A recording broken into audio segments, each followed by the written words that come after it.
Top quality और consistent performance के लिए सिर्फ सिल्वर पंप्स, नाम याद रखना। और हमारे संवाददाता पीयूष पांडे इस वक्त सुप्रीम कोर्ट से हमारे साथ मौजूद हैं। पीयूष, जरा आसान भाषा में, आसान अल्फाजों में समझाइए कि सुप्रीम कोर्ट की वक्फ कानून को लेकर की गई इन टिप्पणियों का मतलब क्या है?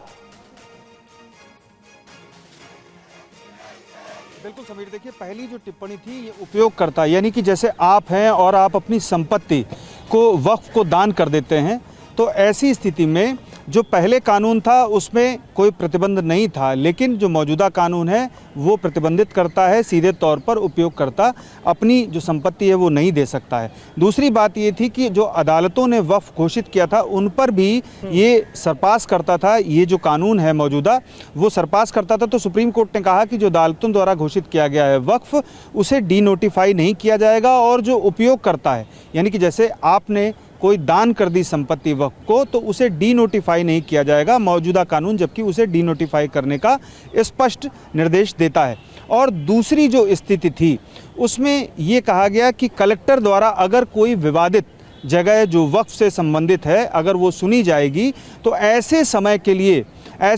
के लिए वो ज़मीन या जगह या संपत्ति वो वक्फ संपत्ति नहीं रह जाएगी, यानी कि सामान्य संपत्ति गिनी जाएगी। तो ये भी स्पष्ट किया गया कि जो कलेक्टर हैं वो कार्रवाई कर सकते हैं, प्रक्रिया अपना सकते हैं, लेकिन प्रावधान लागू नहीं होगा। यानी कि जो संपत्ति वक्फ के नाम पर है वो तब भी वक्फ का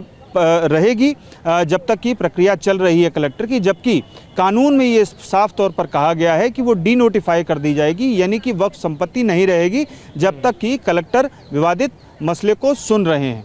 और तीसरी जो अहम बात थी कि एक्स ऑफिशियो मेंबर, यानी कि जो एक्स ऑफिशियो मेंबर हैं वो चाहे हिंदू हों या किसी और धर्म के हों वो रखे जा सकते हैं, लेकिन जो मूल सदस्य हैं, जो वक्फ के मूल सदस्य हैं, वो मुस्लिम ही रखे जाएंगे। सुप्रीम कोर्ट का ये कहना था। तो अगर सुप्रीम कोर्ट का ये अंतरिम आदेश जारी हो जाता, चूँकि इस मामले में सुप्रीम कोर्ट अपना आदेश लगभग लिखवा ही चुका था, लेकिन सॉलिसिटर जनरल की तरफ से ये मांग की गई कि सरकार का पूरा पक्ष सुना जाए और उसके बाद ही इस अंतरिम आदेश को जारी किया जाए। अगर ये अंतरिम आदेश जारी होता तो ये स्पष्ट तौर पर था कि पूरी तरह से यथास्थिति का आदेश होता और एक्ट पर, यानी कि जो कानून बन चुका है उस पर यथास्थिति, यानी कि उसे लागू नहीं किए जाने का एक तरह से आदेश होता। लेकिन सुप्रीम कोर्ट ने ये संकेत दे दिया अपने इन 3 बिंदुओं में कि अगर सरकार उसे संतुष्ट नहीं कर पाई तो ऐसी स्थिति में वो कल भी ये आदेश जारी रख सकता है। और अब इस मामले पर सुप्रीम कोर्ट कल दोपहर 2 बजे आगे सुनवाई करेगा और सरकार का पक्ष सुनेगा, और इसके बाद सरकार के पक्ष के जवाब में जो याचिकाकर्ता हैं, मुख्य याचिकाकर्ता हैं, वो अपना जवाब भी रखेंगे सुप्रीम कोर्ट के समक्ष। पीयूष, ये बहुत अहम जानकारी आपने दी हमारे दर्शकों को, और 3 बड़ी टिप्पणियां सुप्रीम कोर्ट की तरफ से की गई हैं। हालांकि सरकार का रुख जानने के बाद अब दोबारा कल इस मामले की सुनवाई होगी, उस पर पूरे देश की नजर रहेगी।